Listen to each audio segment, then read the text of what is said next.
Soyez tous les bienvenus pour ce moment d'étude biblique. Nous commençons un enseignement. Ils sont 12, comme les apôtres. Ils se trouvent dans la Bible, mais ils sont souvent très difficiles à trouver. Lorsqu'on les recherche, lorsqu'on demande à des étudiants ou autres même, on les lit pas souvent. Et c'est pour ça que je dis qu'ils sont difficiles à trouver.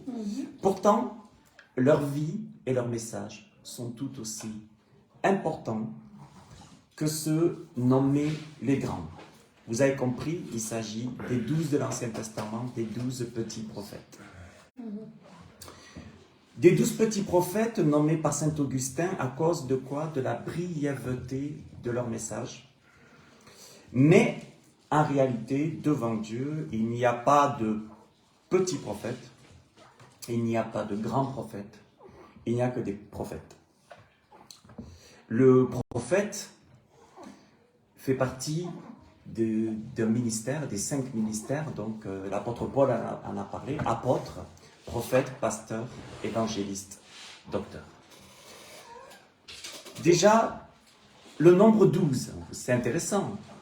12 apôtres, les 12 de l'Ancien Testament, petits prophètes. Le 12, dans la Bible, vous savez que chaque nombre dans la Bible veut dire quelque chose, signifie quelque chose. Le 12, le nombre 12, exprime quoi? L'élection. Il y avait plus de prophètes, mais les 12, ce sont des prophètes, les petits prophètes étaient élus. Par exemple, rappelez-vous, on continue sur le nombre 12, on parlera des 12 tribus d'Israël. Intéressant, 12 tribus d'Israël, 12, les 12 apôtres, les 12 disciples. Et pareil, c'est parce que Dieu, ça parle d'élection, Dieu a choisi, a élu les 12 tribus d'Israël. Et par la grâce de Dieu, Dieu nous a aussi élus. On est aussi dans le nombre 12, nous concerne, parce que Dieu nous a aussi élus, comme dit l'apôtre Paul, avant la fondation du monde. On fait partie de ces élus, donc le nombre 12 est un nombre qui est très intéressant. D'ailleurs, il est question des 144 000, aussi dans le millénium. Et c'est intéressant, 12 tribus d'Israël, les 12 apôtres, l'Église, Israël, l'Église. C'est tout un... Vraiment, il y a de quoi rechercher. On lit également que Jésus assure tenir à sa disposition 12 légions d'anges. 12 légions d'anges. Pareil, Dieu avait élu, avait mis à part pour Jésus 12 légions d'anges. L'Apocalypse, quant à elle, parlera des 12 étoiles qui couronnent la fin, des 12 portes de la Jérusalem céleste. Il y aura 12 portes. Donc ce sont ces 12 portes, ce sont vraiment des personnes aussi, des tribus, tout ça parle d'élection, de responsabilité, etc. Et bien sûr des 12 anges et des 12 fruits de l'arbre de vie. Vous voyez, ce 12, il est impressionnant. Alors, commençons par le premier des 12 de l'Ancien Testament. Nous parlons bien sûr de Osée. C'est le premier des 12, il a été choisi comme premier des 12, on peut dire dans la parole. Et pourquoi? Parce que Dieu est un Dieu d'ordre. Il fallait qu'il commence par le prophète Osée, parce que Osée se retrouve par rapport face à la situation spirituelle et morale du pays qui est une catastrophe, qui est catastrophique. Alors, Osée nous fait penser à l'amour perdu et retrouvé. Je m'explique. Son ministère d'Osée s'étend sur une longue période, probablement une 50aine d'années. Mais même si nous trouvons mention du royaume de Juda à 14 reprises, sa prophétie concerne essentiellement le royaume du nord d'Israël, les 10 tribus du nord. Et il y a les 2 du sud, Juda, Benjamin, mais le royaume du nord, 10. Alors, comment est-ce que Dieu va commencer à parler au travers du prophète Osée? c'est étrange. Il est question d'un étrange mariage, d'un étrange, j'ai envie de dire, et surprenant mariage d'Osée. Osée 1:2. La première fois que l'Éternel adressa la parole à Osée, l'Éternel dit à Osée, va, prends une femme prostituée et des enfants de prostitution. Car le pays se prostitue, il abandonne l'Éternel. Et aujourd'hui, si je crois au ministère de prophète, c'est qu'aujourd'hui, nous sommes dans la même condition. Ça veut dire qu'aujourd'hui, nous sommes dans une situation spirituelle et morale catastrophique. Que ce soit en Suisse, en France, partout dans le monde. Donc, je crois qu'aujourd'hui, nous sommes vraiment dans des temps où Dieu cherche des prophètes. Des prophètes qui vont annoncer, qui vont dire les choses. Mais vous savez, ces prophètes-là vont connaître l'avenir de Jésus. Jésus a dit, si on m'a persécuté, on va vous persécuter. Si on m'a haï, vous serez haï. D'accord? Ça, ce sont les vrais prophètes. Les prophètes de la parole. Ces prophètes qui discernent le cœur de Dieu face à la situation spirituelle aujourd'hui et morale du pays. Partout. Même la Suisse qui a été visitée par la réforme, aujourd'hui, il y a de très grandes prostitutions spirituelles et des interdits sur ce pays. Ce sont des choix, les choix du monde, les choix de l'unité dans le monde. On en parlera par la suite. Mais ce qu'il faut comprendre, c'est que Dieu va demander quelque chose et on va trouver un peu bizarre. Parce qu'ailleurs, on le verra, Dieu dira nous interdira de prendre des femmes prostituées, de se tourner vers des prostituées. Et on verra pourquoi, et moi je le crois, ce n'est pas une image. Je pense vraiment que Dieu a demandé aux prophètes de prendre des prostituées. Il fallait imaginer un religieux. Il fallait qu'il choque. Je vais vous dire quelque chose. Regardez bien aujourd'hui. Par exemple, moi qui suis pasteur, que François se rassure, Dieu ne va pas me le demander. Mais un homme, non mais imaginez un homme, un ministère, prophète, pasteur, apôtre, prophète, docteur, un ministère où Dieu va demander de prendre une prostituée, des prostituées. Et que vous obéissez à Dieu, vous le faites. Vous pensez qu'ils vont dire quoi aujourd'hui dans les églises partout? Ben, c'est un faux prophète. Il prend des prostituées, ça ne peut pas être de Dieu.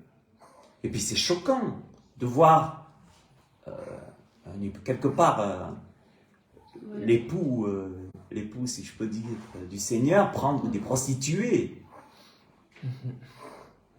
Et je crois aussi que vous savez, dans la Bible, le ministère de prophète, les prophètes devaient choquer.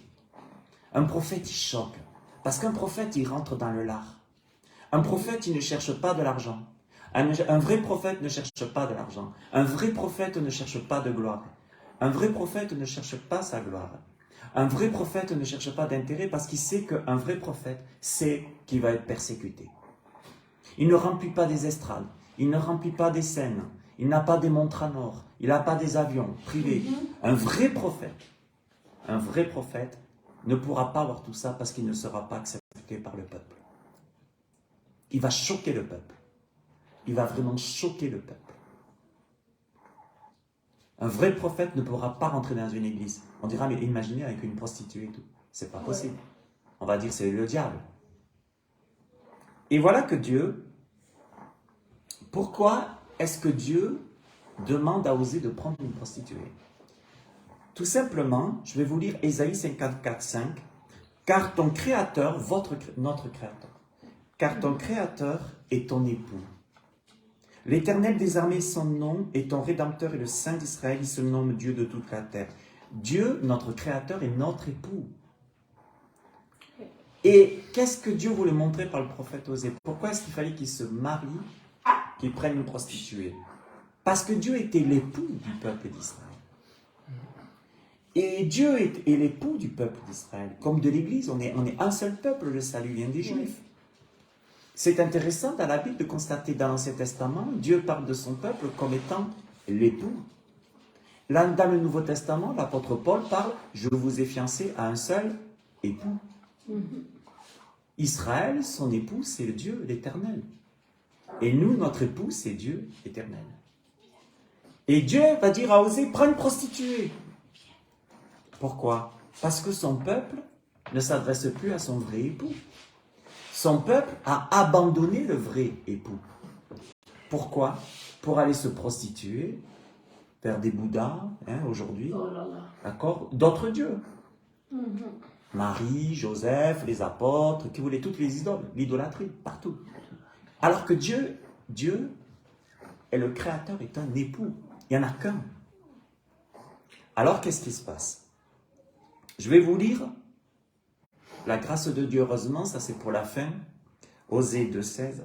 En ce jour-là, dit l'Éternel, tu m'appelleras. En ce jour-là, dit l'Éternel, tu m'appelleras mon mari. Et tu ne m'appelleras plus mon maître. Et ce qui est de beau avec Dieu, c'est que si on est infidèle, si nous sommes infidèles, lui il va demeurer fidèle. Il est un époux fidèle. Nous, on va le tromper plusieurs fois. On va aller vers d'autres dieux, on va aller de temps en temps, on va aller se prostituer vers d'autres dieux, comme le peuple d'Israël. Ça peut être tellement de choses. Ce à quoi on apporte tant d'attention. Il y en a, c'est l'amour de l'argent. Il y en a d'autres, ça peut être tellement de choses. Et il y a des infidélités. On oublie l'époux. On oublie pourtant cet époux qui a envoyé, qui est venu en Jésus-Christ pour donner sa vie à la croix, pour que nous puissions bientôt participer au repas des noces de l'agneau. Mais voilà, on n'y pense plus, des fois, on n'y pense pas.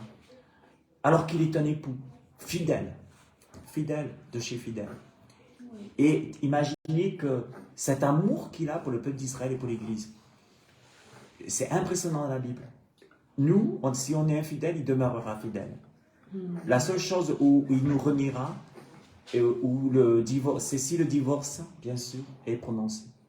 Ça veut dire si on est infidèle, Dieu demeure fidèle, comme dit Paul, mais si nous le renions, il nous reniera, Paul dit.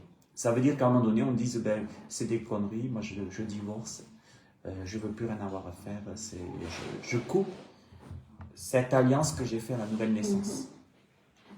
On peut choisir, c'est un choix. Mais, bien sûr, on perd ce statut et on ne sera pas dans les noces de l'agneau. Je veux dire pourquoi. Parce que Jésus il a dit, le jour où viendra les noces de l'agneau, il y en a qui vont frapper. Et l'épouse du Seigneur, la fiancée de Jésus, sera dans les noces. Il y en a d'autres qui vont frapper, puis ils vont dire, Seigneur, j'ai chassé des démons. J'étais ton épouse. Je te connais pas. Ah bon? J'ai guéri des malades. Et je te connais pas. Mais Seigneur, j'avais un crucifix. J'avais un crucifix porté là. Je te connais pas. Seigneur, j'avais la croix avec toi dessus dans ma chambre sur le mur. Je te connais pas. Seigneur, j'allais à la messe de Noël. Je te connais pas. Seigneur, j'allais à Lourdes. Je te connais pas. Là, on est chez les cathos. Maintenant, on va aller chez les protestants et chez les évangéliques. Seigneur, pourtant, j'ai été voir tel orateur. Je te connais pas. Je suis tombée par terre. Ouais, je suis tombé par terre. Mais je suis tombé par terre, je te connais pas. J'ai fait le chien, le chat, je te connais pas. J'ai aboyé, j'ai fait les poules, je te connais pas. Vous savez, il faut comprendre une chose, c'est que le Seigneur parle de nouvelle naissance. Le Seigneur parle de fiançailles. Paul, il dit, quand il a évangélisé, Paul, il disait, je vous ai fiancé à un seul époux. Ton créateur est ton époux. C'est pas de la religion, c'est pas de la pierre, c'est pas du bois. C'est pas des expériences, on vit pas des expériences. C'est du réel. On est la fiancée du grand roi. Et c'est pour ça que Paul dit, si quelqu'un veut détruire la fiancée, le temple de Dieu, Dieu le détruira. Si vous touchez à Israël, vous touchez à la fiancée de Dieu. Et aujourd'hui, pourquoi le monde est maudit? Ils n'arrêtent pas de maudire l'épouse. La Jérusalem.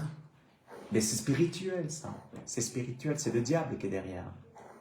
Qui est le prince de ce monde. Oui. Vous savez, quand les gens se moquent de nous, ils se moquent de qui? De l'épouse du Christ. Mais il y a des gens qui vont dire, mais attention, moi le jeune fédéral, j'ai dit que j'étais chrétien. Le Seigneur dira, je te Sur mes déclarations d'impôts. Ouais, je fais une déclaration d'impôt, je dis que je suis protestant. Ben, le Seigneur va dire, je te connais pas. T'es pas marié avec moi, hein. Toi, tu étais marié avec autre que moi. Alors le Seigneur va dire, ben voilà, le repas de la salle des noces sera fermé, puis vous, ben vous irez comme ceux avec le prophète Osée, ceux à qui Osée prêchait et qui ne se repentaient pas, ben vous irez faire des merguez. Ouais. Et je continue, Osée 2,16, donc ça je l'ai dit, je vais plutôt plus loin. Regardez bien la grâce de Dieu quand même, tant qu'on est sur terre. Osée 2,19. Je serai ton fiancé pour toujours. C'est pas beau ça, l'engagement de Dieu. Je serai ton fiancé pour toujours. Je serai ton fiancé par quoi? Je serai ton fiancé par la justice. Et oui, Dieu est un Dieu juste. Ça, c'est pas toujours, mais c'est ça. Par la droiture, la grâce et la miséricorde. Jean 3, 29. Celui à qui appartient l'épouse, c'est qui? C'est l'époux, dira Jésus. Mais l'ami de l'époux, qui se tient là et qui l'entend, éprouve une grande joie. À cause de la voix de l'époux, aussi cette voix qui est la mienne est parfaite. Jésus est l'époux. 2 Corinthiens 11, 2, 3. Car je suis jaloux de vous, d'une jalousie de Dieu, parce que je vous ai fiancé à un seul époux, pour vous présenter à Christ comme une vierge pure. Éphésiens 5, 25, 27, 32. Et c'est là qu'on voit le mariage. Je comprends qu'aujourd'hui les gens ne croient plus au mariage, parce que les gens sont tellement aujourd'hui antichrist et tout ce qu'on veut. Marie, aimez vos femmes comme Christ a aimé l'Église et s'est livré lui-même pour elle. Vous vous rendez compte aujourd'hui, le mariage aux yeux de Dieu, ce que ça représente? Ça représente une réalité spirituelle. Si le mari est fiancé avec Christ et soumis à Christ, la femme, ça ne sera pas un problème pour la femme de se soumettre au mari, parce qu'il sera soumis à Christ, même si la Bible dit que il n'y a plus ni juif, ni grec, ni homme, ni femme, on est tous égaux devant Dieu, mais il y a un ordre, il y a ce qu'on appelle un ordre hiérarchique, exactement. Si le mari est soumis au Seigneur, la femme n'aura pas de problème d'être soumise au mari, parce que le mari ne va pas lui demander d'aller se voiler jusqu'aux yeux, ou d'aller voler dans les magasins ou je ne sais quoi. Et la femme n'aura pas de problème de se soumettre au mari. Et les enfants seront bénis aussi. C'est le mariage. Mais si vous vous mettez avec quelqu'un qui n'est pas soumis à Christ et qui vous dit allez vous prostituer ou allez je ne sais pas quoi faire, surtout, ne soyez pas soumis à cet homme-là. Non. Ou le contraire, hein. C'est pour ça que l'idéal, ça serait que le couple, les deux, soient à leur place et soient chrétiens, croyants. Que le mari, voilà, c'est pour ça que le mariage aujourd'hui, les gens, ils veulent plus s'engager, parce que le mariage est un engagement. Quand je me suis fiancé avec Jésus-Christ, je me suis fiancé pour un engagement. Et oui, c'est pas simplement parce qu'on m'a dit convertis-toi à Jésus, puis tu auras du travail, tu auras de l'argent, tu auras la santé, tu auras tout. Ça, c'est du business. Moi, je me suis converti à Jésus, je me suis fiancé avec Jésus. Et pour m'engager. Et le baptême, c'est pourquoi? C'est pas pour prendre un bain. Hein. Le baptême, c'est pourquoi? C'est parce que je veux vraiment, confirmer mon engagement. C'est un engagement. Oui. C'est pour ça qu'il y a des gens, on s'est dit, se sont convertis, mais ils ne se sont rien convertis du tout. Parce qu'on leur a promis monts et merveilles s'ils avaient Jésus dans leur cœur, mais qui s'engage? Jésus n'a pas dit de faire des convertis, Jésus a dit de faire des disciples, des gens qui s'engagent, des gens qui se naissent de nouveau, qui se fiancent à Jésus, qui naissent de nouveau, qui s'engagent, qui se convertissent pour aller sur ce chemin d'épouse et d'époux, Oui. marcher sur ses traces. Et voilà que Dieu lève le prophète Osée et lui dit, voilà le peuple maintenant, il se prostitue auprès d'autres dieux. Il se prostitue. Et alors c'est pour ça que Osée, Dieu va demander à Osée de se lier par mariage à une femme impure. Et ce qui est certain, c'est qu'aux yeux de tout le peuple, Osée fait scandale. Le peuple ne va pas le comprendre au départ. Malgré, regardez bien pourtant ce que Dieu avait dit. Et là c'est intéressant parce qu'il y en a qui me disent, mais la Bible se contredit. Je vais vous lire Lévitique 21, 7. Et vous allez voir, là on pourra me dire que la Bible se contredit. Ils ne prendront point une femme prostituée ou déshonorée, ils ne prendront point une femme répudiée par son mari, car ils sont saints pour leur Dieu. Tiens, est-ce que Dieu se contredit? Puis Dieu demande à Osée de prendre une prostituée? Non, dans la Bible, Dieu ne se contredit pas. Mais, rappelez-vous de Jésus. Jésus est tout sauf très religieux comme étaient les religieux. Jésus, pendant le Shabbat, il a fait des choses qu'il ne fallait pas faire. On lui a amené une femme prostituée, adultère, il devait la lapider, c'était écrit, il ne l'a pas fait. Jésus n'est pas dans la loi, ce qui s'appelle dans la loi, dans la lettre qui tue. Jésus est dans l'esprit qui vivifie. Jésus met du texte dans le contexte. Jésus met du texte dans le contexte. Et c'est pour ça qu'il est surprenant. Et c'est pour ça que les religieux disaient, mais c'est pas possible. Il ne peut pas venir de Dieu. C'est pour ça qu'ils l'ont mis à l'épreuve aussi. Parce qu'ils se sont dit, si c'est de Dieu, s'il est de Dieu, il va faire ce qui est marqué dans l'Ancien Testament, ce qu'on peut dire aujourd'hui. Mais il a fait des choses qu'il ne devait pas faire par rapport.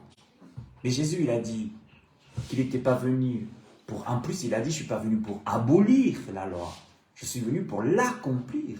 Puis il disait, mais c'est pas possible, tu ne l'accomplis pas. Regarde même tes disciples, pour le Shabbat, ce qu'ils font. Même dans l'Ancien Testament, quand on voit David aussi, ce qu'il faisait. C'est pas possible. Alors les religieux, ils vont toujours chercher à trouver ce qui ne va pas, la petite faille. Oh là là, Patrice est passé par un divorce. Oh là là, il a perdu son salut. Oh là là, il est en enfer, le pasteur. Oh, que c'est dommage. On s'en réjouit, mais c'est dommage. Vous savez, les gens, ils vont venir chercher le truc pour vous descendre, en fait. Jésus l'a vécu. Oh là là, on va chercher votre péché. Parce que bien sûr, les gens qui vont vous accuser ne vont pas regarder leur péché à eux. Bah non. Alors eux, c'est Jésus incarné. Eux, ils sont parfaits. Oh, le pasteur Patrice, attention, il critique les églises évangéliques. Attention, il divorce. Il a divorcé, attention, attention à ça. Mais, vous savez, je vous dis une chose. Dans tout ça, moi, ce que j'aime toujours ce que disait Paul aussi. C'est Dieu qui me justifie. Qui accusera les yeux de Dieu? Moi, on peut m'accuser, on peut vous accuser à vous, on peut accuser quelqu'un. On peut trouver ma paille. C'est pas un problème. Je suis pécheur comme chacun de vous. On peut la trouver, ma paille. Et voilà que Jésus, c'était pareil. On lui disait, tu dois lapider cette femme. Tu ne peux pas guérir un jour de Shabbat. Tu ne peux pas faire ça un jour de Shabbat. Tu ne peux pas faire ça. Et Jésus, j'aime ce que Jésus représentait parce que lui, il disait, vous savez, il disait aux religieux, vous êtes des hypocrites. Et l'Église est remplie d'hypocrites. Vous disiez, vous êtes des hypocrites. Parce que vous prenez la lettre, vous faites voir que vous l'accomplissez, la lettre, mais en fait, vous ne l'accomplissez pas du tout. Et alors, il dira même Jésus ira jusqu'à leur dire, vous avez pour père le diable. Oh, ça a choqué. Ça a choqué. Autant que Osée qu'a pris une prostituée. Hein. Ah, ça a choqué. Hein.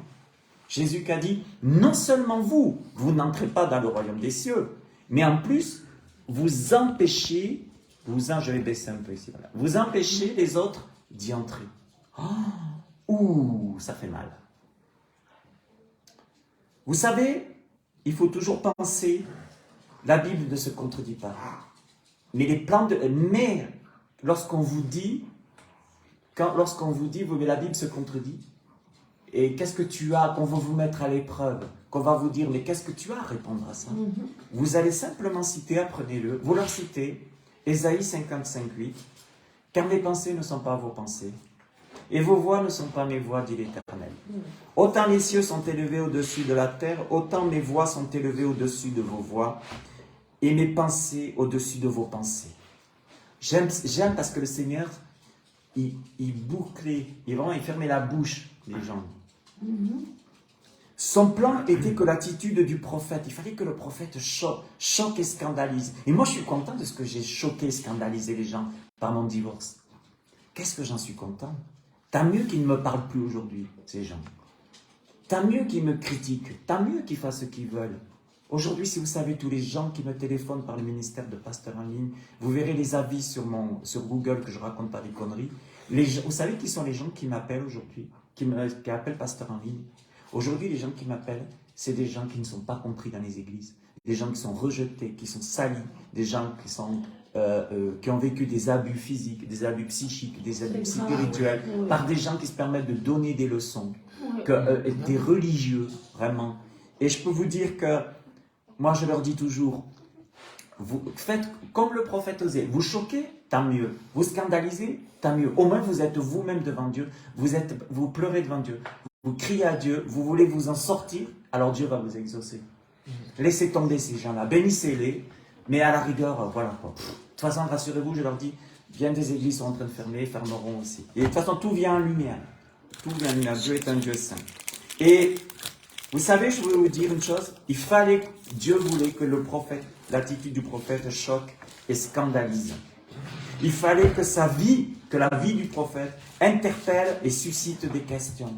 Oh là là, celui qui fait la louange. Tu te rends compte, celui qui fait la louange? Et il sort avec une fille, il n'est même pas marié. Oh, quelle malédiction pour l'église. Non mais arrêtons, on en est où aujourd'hui? Non, mais en plus, le gars qui va dire ça, voyez sa vie, vous allez voir. Hein. C'est par jour. Bon, moi j'ai été 10 ans dans ce milieu, pasteur, donc je sais ce que je dis. Le proclamer, vous savez, le proclamer ne suffit plus. L'étiquette d'appartenance à lui, non plus. L'état moral et spirituel de son peuple est grave. Dieu regarde l'état de moral et spirituel, c'est grave. Dieu a dit, maintenant, pourtant la religiosité, il y en avait au temps du prophète Osée. On va le voir. Mais Dieu dit, c'est grave. Là, je vais juger, il y aura la déportation, je vais envoyer la Syrie pour vous déporter les 10 tribus du Nord et vous ne pourrez rien y changer. Et ça s'est fait. Hein. Il y a eu la déportation, malgré que Dieu a envoyé Osée. Hein. Ouais. Vous savez, si Dieu a décrété qu'une église allait fermer, elle va fermer. Ouais. C'est tout. Et malgré que Dieu va envoyer des prophètes, Dieu va envoyer des gens pour avertir l'église, et s'ils ne comprennent pas ça, Dieu va la fermer. Comme, je vous dis, là, il a envoyé des Assyriens, la Syrie a déporté les 10 tribus. Hein. Après, c'est Babylone, c'est Nebuchadnezzar qui a aussi déporté le Sud. Hein. Le Sud, plus tard, il va y avoir droit aussi. Hein. Ouais. Il faut comprendre une chose. La situation est grave, elle est très grave. Alors, et je vais terminer avec ça aujourd'hui, Dieu a un procès inévitable pour son peuple, même pour nous. Hein. C'est obligé. Déjà, quand Dieu lève un prophète, c'est que ça va mal. Et qu'il y aura de l'inévitable qui va se mettre en place. Ouais. Ça veut dire le prophète va avertir de quelque chose qui va avoir lieu. Vous savez, quand Dieu parle à l'apôtre Jean dans l'Apocalypse, il va lui révéler ce qu'on vit aujourd'hui. Le gouvernement d'ordre mondial en marche. On va, ce qu'on va nous créer, les chaos qu'on nous crée, des chaos économiques, des chaos, tout ce que vous voulez. Avant, ça se disait moins gouvernement d'ordre mondial. On le disait moins. C'était plus caché. On le dit de plus en plus. Alors il y a des situations. Puis d'un coup, voilà que Dieu va dire aussi à l'apôtre Jean, bientôt, dans le gouvernement d'ordre mondial, il y aura une politique, une voie politique, une voie religieuse associée, l'antichrist, tout ça. À l'époque, on disait, ouais, mais ça va se passer, ça se passe. L'antichrist est à la porte. Là, nous sommes, en ce moment, le but c'est quoi? Pour faire un gouvernement d'ordre mondial, qu'est-ce qu'il faut? Il faut tout mettre à terre. La santé, l'économie, la politique, tout se met à terre. C'est voulu. Mais Dieu l'avait dit au prophète Jean. L'antichrist ne peut pas apparaître tant qu'il n'y a pas ça. Et c'est pour ça que les gens, ils vont même voter. Ils vont voter des personnes qui vont mettre ça en place. Parce que les gens vont voter ces personnes. Pourquoi? Parce que ces personnes paraissent comme l'antichrist. Ils paraissent quoi? Ils annoncent l'économie qui va... Vous inquiétez pas, l'économie. Alors que c'est le contraire, ils le savent très bien. Ouais. C'est fou. Tous les hommes politiques aujourd'hui, regardez, même la Suisse, elle n'échappera pas avec les banques. Tous les hommes politiques aujourd'hui, tous sont des marionnettes. C'est voulu. Et quand on le disait dans la Bible, à l'époque, on se foutait de notre gueule. Quand on parlait du gouvernement d'ordre mondial, sauf les francs-maçons, eux, ils en parlent. Mais à l'époque, on se foutait de notre gueule. Ben maintenant, on l'a de plus en plus. Et la semaine prochaine, je vais sortir un article qui parle justement, qui va démontrer que l'antichrist est vraiment à la porte aujourd'hui. Ouais. Mais c'est voulu. Et les gens, ils sont effrayés. Mais l'apôtre Jean, il a dit, pourquoi vous êtes effrayés? Je continue. Donc, pour revenir au prophète Osée, Dieu a un procès inévitable pour le peuple. Et Ésaïe et Michée, qui sont tous deux contemporains d'Osée, expriment la même pensée. Écoutez donc ce que dit l'Éternel. Lève-toi, plaide devant les montagnes, et que les collines entendent ta voix. Écoutez, montagne, le procès de l'Éternel, et vous, solides fondements de la terre. Car l'Éternel a un procès avec son peuple. Il veut plaider avec son peuple, avec Israël et l'Église. Ouais. Mon peuple, que t'ai-je fait? Que t'ai-je fait? En quoi t'ai-je fatigué? Réponds-moi, qu'est-ce que je t'ai fait? Moi, je suis ton époux, dis-moi ce que je t'ai fait. Qu'est-ce que je t'ai fait pour que tu ailles te prostituer ailleurs? Donc, écoutez, montagne, le procès, à un moment donné, Dieu veut venir en procès. Parce que, vous savez, tous les divorces et les choses comme ça, tout se règle dans des procès. Il faut quand même que... Jésus, il aime bien que le oui soit oui, le non soit non. Soit tu es avec moi, soit tu es contre moi. Soit je suis ton fiancé, toi tu me renies, soit tu divorces. Mais tu fais quelque chose. J'ai un procès contre toi. Regardez ce que Dieu dit. Il y a même Ésaïe qui parle du procès. Venez, Ésaïe 1,18, venez et plaidons, dit l'Éternel. Venez et plaidons. Plaider, c'est quoi? C'est où qu'on plaide? Dans un procès, dans un tribunal. Venez et plaidons, dit l'Éternel. Si vos péchés sont comme le cramoisi, ils deviendront blancs comme la neige. S'ils sont rouges comme la pourpre, ils deviendront blancs, ils deviendront comme la laine. Mais plaidons, on doit plaider avec Dieu. Dieu a un procès avec le monde. C'est pas fini. Ce qui se passe maintenant, c'est pas fini. Lisez l'Apocalypse. 7 sceaux, 7 trompettes, 7 coupes. C'est pas fini. C'est ce qu'on voit là. Tant que la terre, il faut qu'elle se consume. Il faut une nouvelle terre. C'est pas fini. Dieu est en procès. Dieu est en procès contre tous les pays. Dieu est en procès contre son peuple. Et Dieu veut un procès.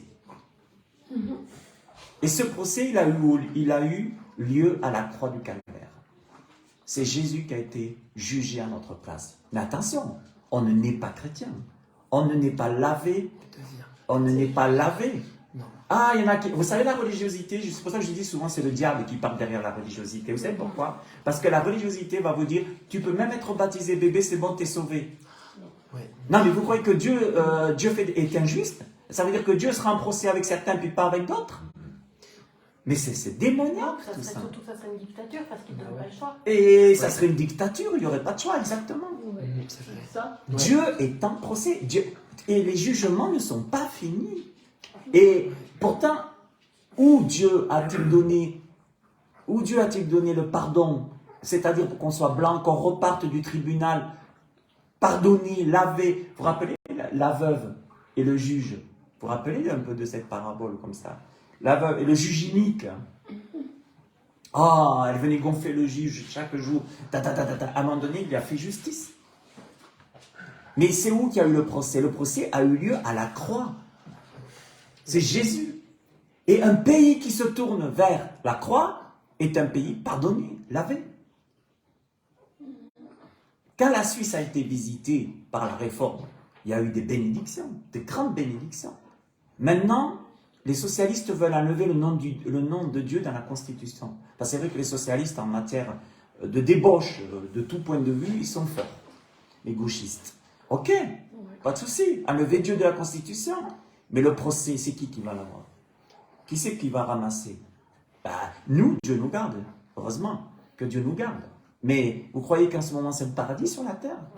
Dieu a un procès. Dieu a un procès contre l'Église qui marie des homosexuels. Dieu a un procès contre les églises traditionnelles qui font ce que Dieu condamne.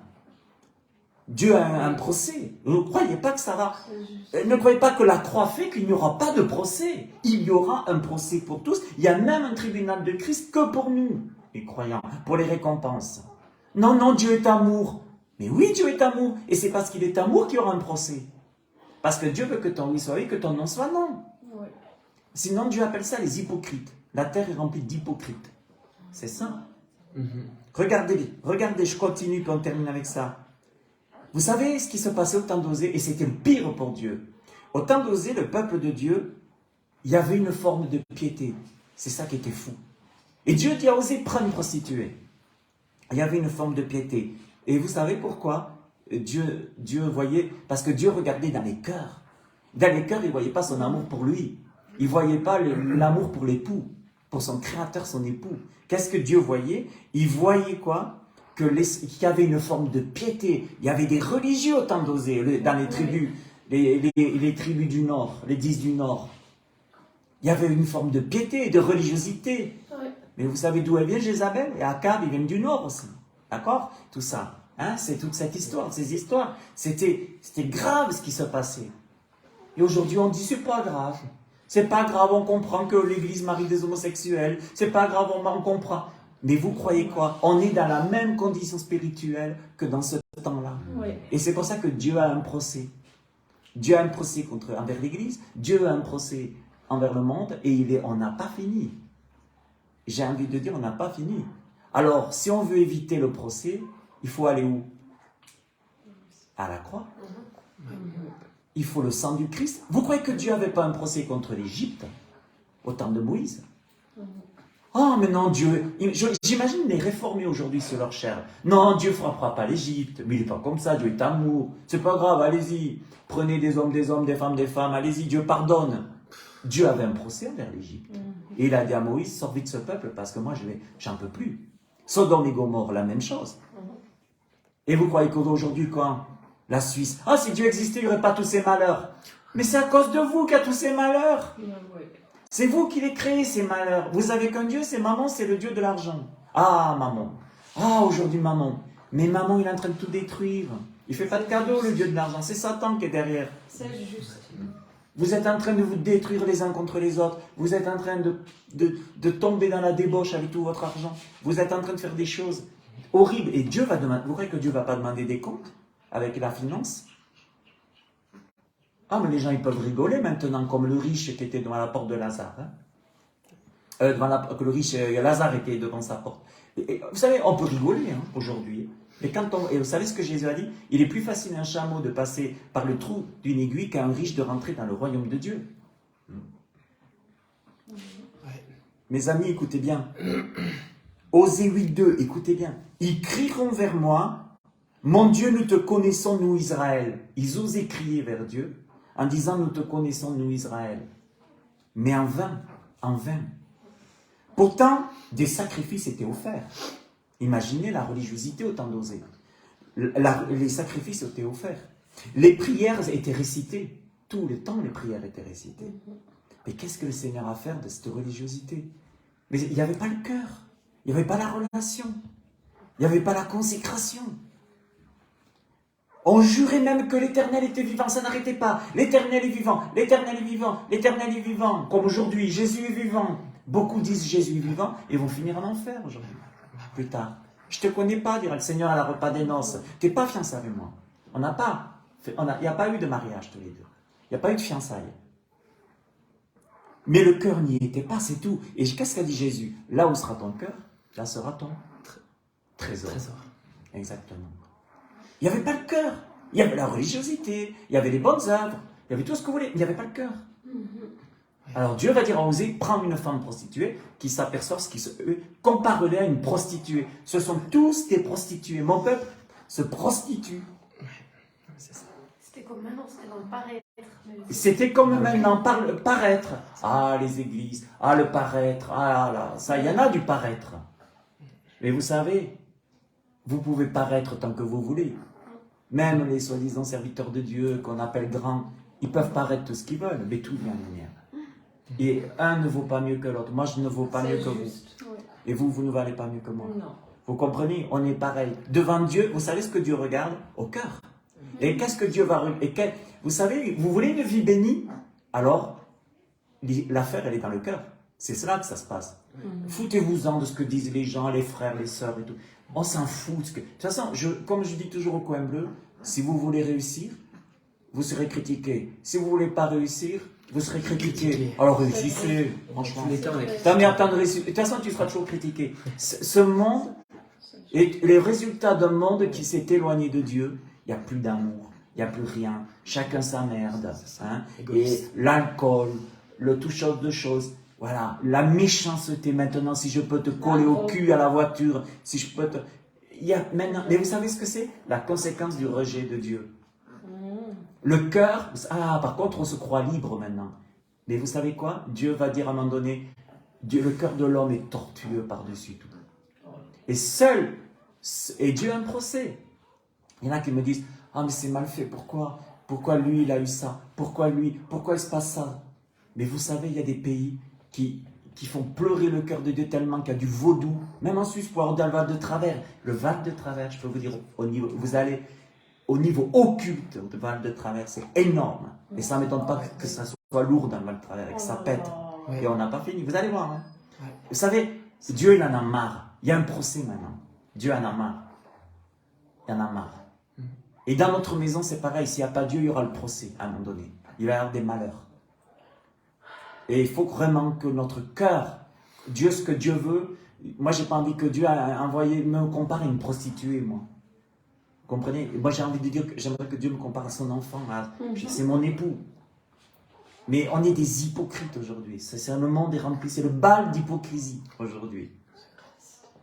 Regardez ce que Dieu dit de son peuple. Osée 7,10. L'orgueil d'Israël témoigne contre lui. L'orgueil d'Israël témoigne contre lui. On peut dire l'orgueil de la Suisse, l'orgueil du monde entier. Ils ne reviennent pas à l'Éternel. Ils ne reviennent pas à l'Éternel. Le pire, c'est qu'ils ne reviennent pas à l'Éternel. Aujourd'hui, vous savez ce qu'il est écrit dans l'Apocalypse? Plus Dieu va juger, plus Dieu va faire un procès, plus les gens vont le blasphémer son nom. Et il y en a encore aujourd'hui qui me disent qu'il y aura un grand réveil avant le retour de Jésus. Mais arrêtez avec ces conneries. Il y aura des réveils dans les cœurs. Ça oui, mais arrêtons de me dire que des pays vont se convertir. C'est des faux prophètes tous ces gens. Dieu a un procès maintenant. Et regardez bien, ils ne reviennent pas à l'Éternel, leur Dieu. Ils ne le cherchent pas. Comment on peut se dire chrétien? On peut se dire fiancé de Jésus si on ne le recherche pas. En général, quand on aime quelqu'un, son fiancé, sa fiancée, la première chose qu'on fasse le matin, on a la tête dans le cul encore, et on va être là, le téléphone, on va chercher sa fiancée s'il n'y a pas un message. Je t'aime ma chérie, mon amour. Mais là, il ne le cherche pas malgré tout cela. Malgré la religiosité qu'il y avait. Hein. Pourtant, il y en avait la religiosité, des sacrifices, toutes sortes de choses. Il y en avait des prières récitées, de bien se faire voir dans les rues. Éphraïm est comme une colombe stupide. Bien, moi j'aimerais bien que... Imaginez Dieu qui dit, t'es une colombe stupide. Oh purée, pourtant la colombe aujourd'hui, même les gays dans les marches en Israël, partout, les abominations, t'en as des colombes, t'en as partout. Éphraïm est comme une colombe stupide, sans intelligence. Ils implorent. Et en plus, regardez ce qu'ils imploraient. L'Égypte, ils vont en Assyrie. S'ils partent, dit Dieu, s'ils partent, j'étendrai sur eux mon filet, je les précipiterai comme les oiseaux du ciel, je les châtierai comme ils en ont été avertis dans leur assemblée. On ne le prêche plus ça aujourd'hui. On ne va plus le dire de la Suisse ça aujourd'hui.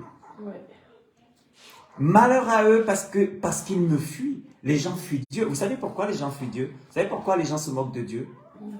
Parce que quand Dieu frappe à la porte de leur cœur, il n'y a pas 50 solutions. Il y en a 2.